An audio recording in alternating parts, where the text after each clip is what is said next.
Capítulo 1. Elizabeth Bathory, a Condessa Sangrenta. Nasceu em 1560 e morreu em 1614. Há algo muito sedutor na palavra assassina. Talvez o S duplo de serpente que aparece 2 vezes conceda à palavra seu encanto venenoso. E então as histórias. Lilith, Lady Macbeth, Medusa, Medea. Elas são notáveis antagonistas literárias, mas é ainda mais arrebatador para os curiosos mórbidos, pelo menos, quando essas mulheres se tornam reais. Uma das primeiras assassinas em série da história foi o tipo de garota que realmente colocou o S duplo em assassina. Uma mulher marcada, sexualizada e vampirizada desde os registros de seu julgamento, descobertos em 1720.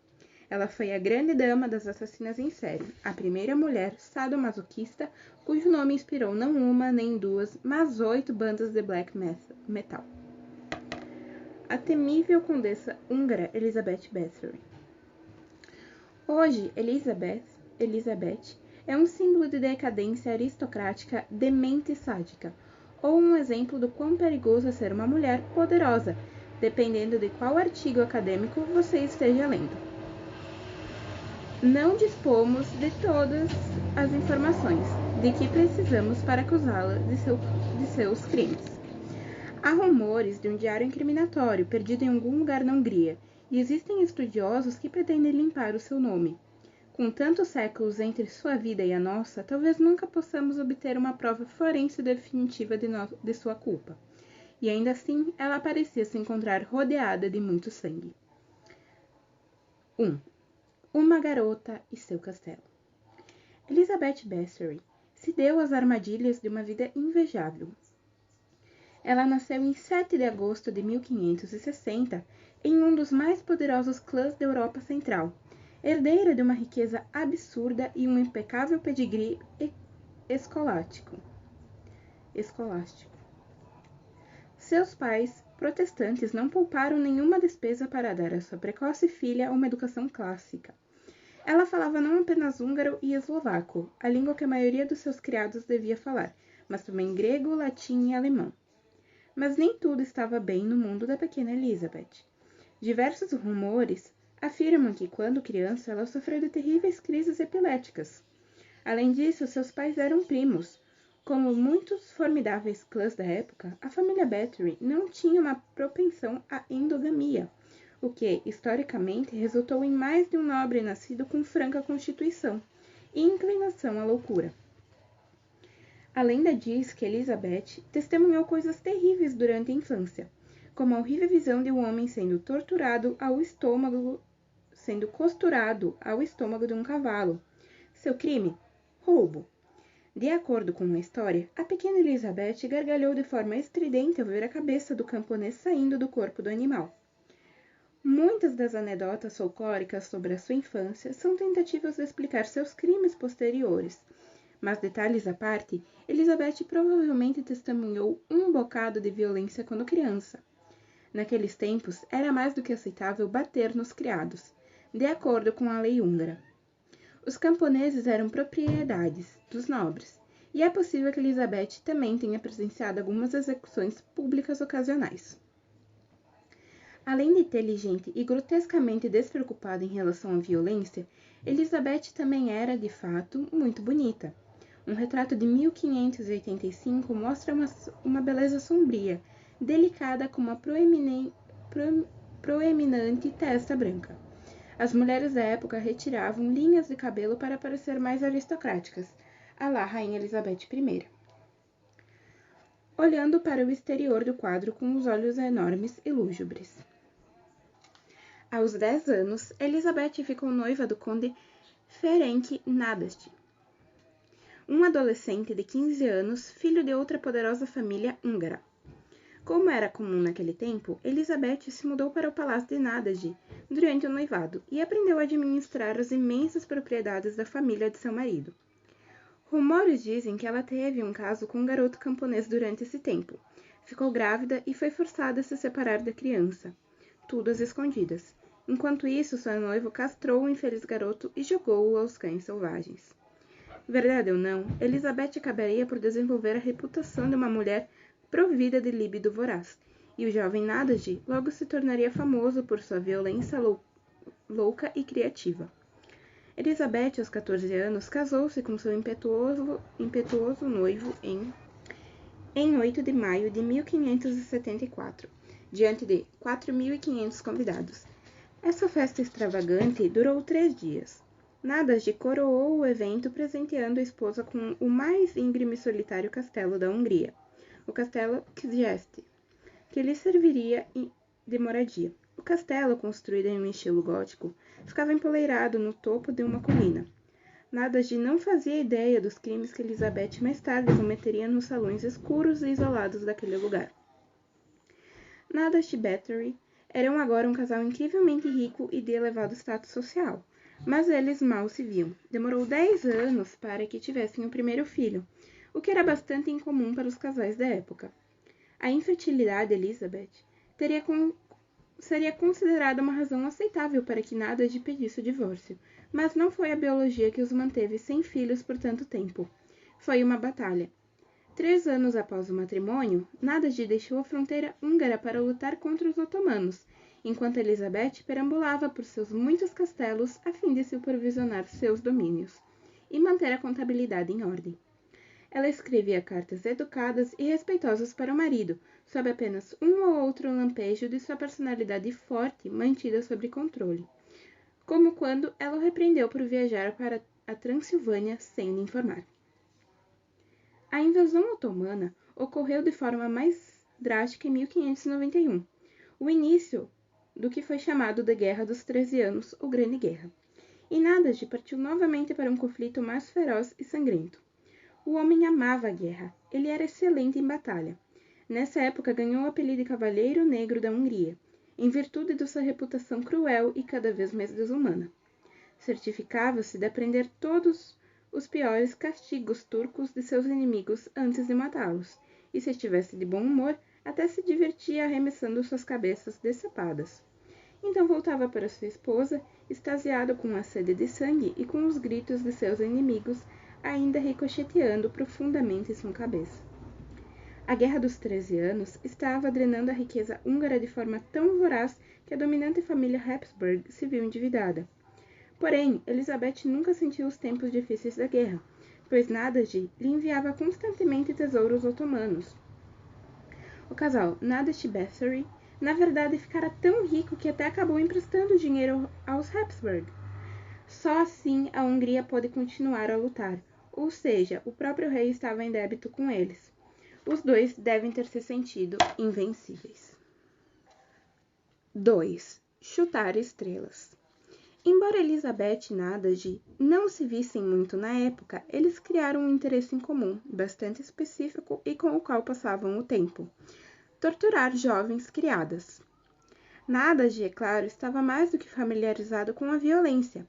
Você não consegue ser o Cavaleiro Negro da Hungria sem fustigar alguns inimigos em seu caminho rumo ao topo. E Elizabeth já tinha sua experiência com punições, pois comandava centenas de camponeses. O casal testemunhou atrocidades e até mesmo se incentivou mutuamente a cometer crueldades, resultando em relacionamento à distância caracterizado por uma reciprocidade sangrenta, um pouco menos de olhar ansiosamente para a mesma lua e um pouco mais de esfaquear pessoas ao mesmo tempo.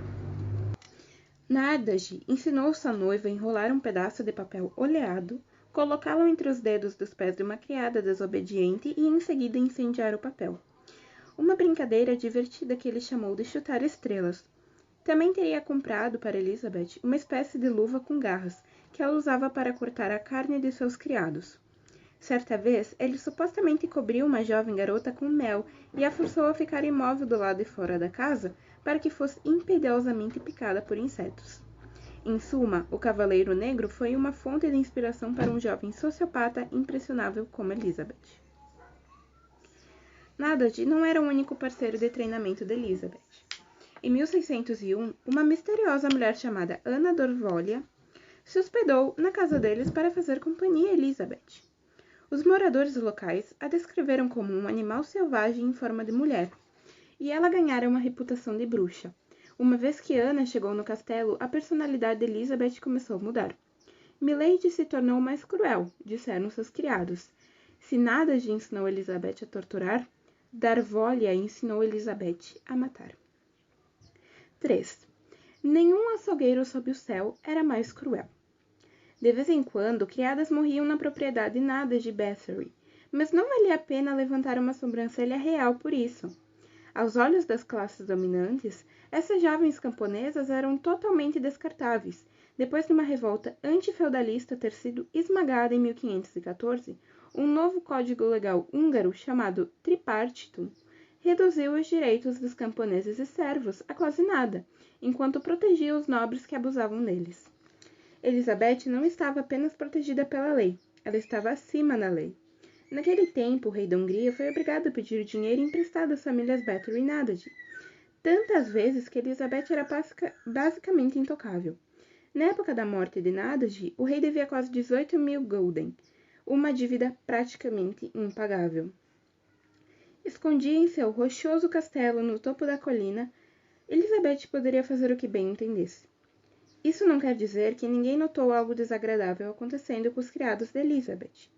As suspeitas dos pastores locais foram crescendo conforme Elizabeth continuava solicitando que eles executassem ritos funerários para suas criadas que morriam de cólera ou causas desconhecidas e misteriosas. Em dado momento, ela pediu que abençoassem um caixão de grandes dimensões, mas os pastores se recusaram quando ouviram um rumor afirmando que o caixão continha 3 cadáveres. As especulações se tornaram tão escandalosas que um dos pastores ousou colocar a Condessa Bathory contra a parede após um sermão, chamando-a cara a cara de assassina. Abre aspas. Sua graça não poderia ter agido dessa forma porque ofendeu ao Senhor, e nós seremos punidos se não reclamarmos e criticarmos sua graça. Fecha aspas. Ele disse, abre aspas, e para confirmar que minhas palavras são verdadeiras, nós precisamos apenas exumar o corpo da última menina morta e veremos as marcas que identificam como ocorreu a morte. Fecha aspas. A condessa chiou, dizendo que tinha parentes que não tolerariam tais acusações vergonhosas, e o pastor respondeu, abre aspas, se sua graça tem parentes, eu também tenho um parente, o Senhor Deus. Vamos desenterrar os corpos e então veremos o que sua graça fez. Fecha aspas. Elizabeth saiu vociferando da igreja. Nádege, no entanto, interpelou o pastor a fim de acalmá-lo, mas ele não conseguiria proteger Elizabeth para sempre. Em 1604, o Cavaleiro Negro adoeceu e morreu. Novamente, os criados perceberam uma mudança nela. A condessa estava ficando cada vez mais violenta e insaciável. Talvez fosse o estresse. Agora gerenciava propriedades enormes e não mais possuía o rápido retorno financeiro dos despojos da Guerra dos 13 Anos. Nessa época, Elizabeth tinha 44 anos. Talvez estivesse recuando, horrorizada com o processo de envelhecimento. A lenda diz que era incrivelmente vaidosa. Ou talvez algum tipo de psicose latente, oriunda da infame endogamia dos Bathory, tenha começado a rondar sua cabeça. De qualquer forma, o que começou como um hobby compartilhado com Nádege e Darvolha rapidamente se transformou em uma total obsessão, e Elizabeth se tornou fanática por torturar e matar jovens meninas. Ela coletava essas jovens nas cidades ao redor de seus inúmeros castelos, crianças camponesas na flor da idade com corpos fortes e descartáveis, e quando terminava com elas, mandava jogar seus corpos por cima dos muros do castelo para servir de comida aos lobos. Como antes, Elizabeth não trabalhava sozinha. Juntamente Diana Darvolha, ela reuniu um medonho esquadrão de tortura, a enfermeira de seus filhos, Ilona Jó, e uma velha amiga de Ilona Jó, conhecida como Dorca, uma lavadeira chamada Catelyn e um jovem desfigurado conhecido como Fitzcon. Darvolha, Dorca e Ilona Jó eram as mais cruéis do grupo e se orgulhavam de sua macabra criatividade. Fixo também ajudava, mas era muito jovem. Catelyn era a mais benevolente. Tentava roubar comida para as garotas espancadas, e certa vez ela mesma foi espancada quando se recusou a participar da tortura. Geralmente começava com algum erro da criada. Talvez a menina perdesse um ponto do crochê. fazendo com que a condessa se virasse contra ela com um rosnado. Elizabeth iniciava o súplico batendo, chutando ou socando a criada, mas acabava por se aprofundar, elaborando algum castigo imaginativo para satisfazer sua sede de sangue. Aquelas que cometiam erros na costura eram torturadas com agulhas. Já uma menina que roubou uma moeda teve a pele marcada com a mesma moeda. Elizabeth fazia jogos mentais, enfiando alfinetes nos dedos das meninas e dizendo, abre aspas, se fere a prostituta, então ela pode arrancar, fecha aspas. Quando elas tiravam os alfinetes, Elizabeth cortava seus dedos fora. Muitas vezes desnudava suas criadas antes de espancá-las, e uma vez arrancou com uma mordida um pedaço do rosto de uma garota, quando ela mesma estava muito doente para sair da cama. Se a tortura parasse por aí, seria um bom dia para as criadas, mas Elizabeth raramente ficava satisfeita com alfinetes e dedos cortados. Não importava em que castelo a condessa estivesse hospedada, sempre haveria uma câmara de tortura para brincar e as brutalidades que ocorreram nesses aposentos são absolutamente assustadores. O esquadrão de tortura poderia queimar as garotas com ferros em brasa ou espancá-las, até seus corpos explodirem. Uma vez, Elizabeth colocou seus dedos dentro da boca de uma menina e rasgou seu rosto. Havia também relatos de alicates usados para despedaçar a carne das meninas e rumores de canibalismo forçado. Que crueldade ultrajante! Nenhum açougueiro sobre o céu era, na minha opinião, mais cruel, escreveu horrorizado o pastor de Kizest a um amigo, depois de descobrir o que acontecia nos calabouços de Elizabeth. Alguns membros da equipe de tortura tinham suas especialidades. Dorca gostava de cortar fora os dedos das meninas com tesouras de poda. Darvolha preferia dar 500 chicotadas. Já Elizabeth gostava de tudo. Abre aspas. Em qualquer lugar que fosse, fecha aspas, confessou Elana Jó, abre aspas, ela imediatamente procurava um local onde pudéssemos torturar meninas. Fecha aspas. Um cidadão ouviu de várias criadas que, abre aspas, Milady não comia nem bebia sem antes ter presenciado uma de suas criadas virgens ser morta de maneira sangrenta. Fecha aspas. Sem mortes, ao que parece, Elizabeth se sentia incompleta. Número 4. Banho de sangue.